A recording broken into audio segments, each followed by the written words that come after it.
No. Okay, go on ahead. Hello, friends and crafters. Welcome back to 100 Days Until Christmas. That's exactly right. You did good. You want to do it again? No. Friends, hello, If you will do it one more time for me, I'll send you outside when we're done with a snack, okay? For everyone? Yeah. What kind? Like one of those chocolate dipped granola bars? Yeah, but mostly do you know what else?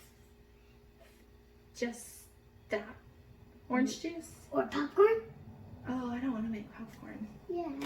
Oh, I can make it. I got a lot of stuff to do. Well, I can make it. Okay, I'll let you make popcorn if you do it one more time, just like you did it.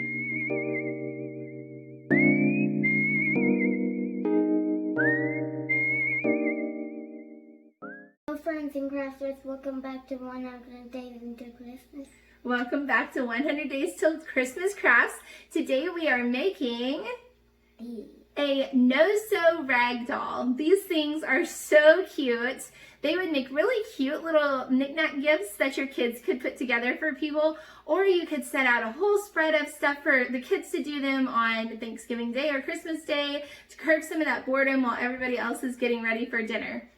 It is 92 days until Christmas, and we are so excited to be counting down, right? Right. All right, so let's show them what they're going to need to make this craft, okay? So first they're going to need, what is that? Rubber bands. Rubber bands. We used two different sizes. We used these regular size rubber bands, and then we used these little tiny hair rubber bands, which actually were a little easier to use, but they pop a lot easier. So just depending on how you're wanting it to look or how easy you're wanting it to be will depend on what kind of rubber bands you use. Yep. And then we needed, what are these? Scissors. Scissors. Ah, scissors. And this? A marker. A permanent marker. Googly eyes. Googly eyes. These are optional, but they were a lot of fun. And a hot glue gun. And a hot glue gun or Elmer's glue or any sort of craft glue. We used a hot glue gun just so we wouldn't have to wait to play with our dolls. And just so you know, we used a yarn for one. We used yarn for our girl doll for her hair, and paper.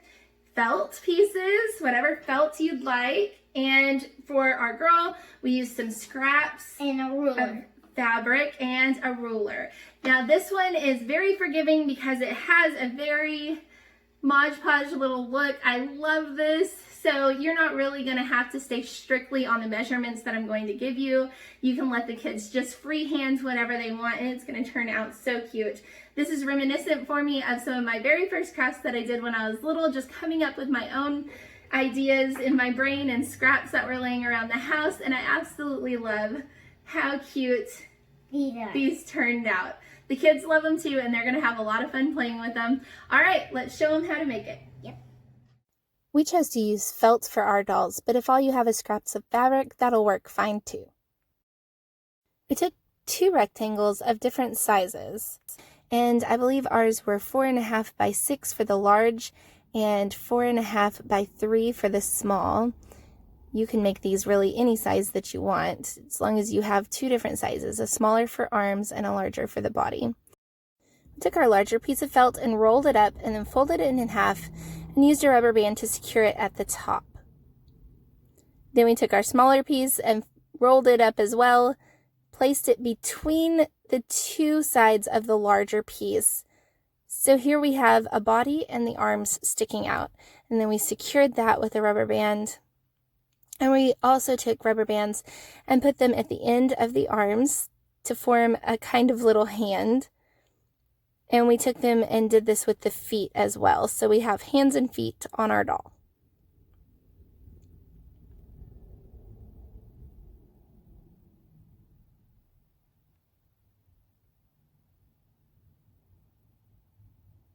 Asa really enjoyed doing this. He had a little trouble with the rubber bands, so I helped some, but he was able to do a lot of it by himself.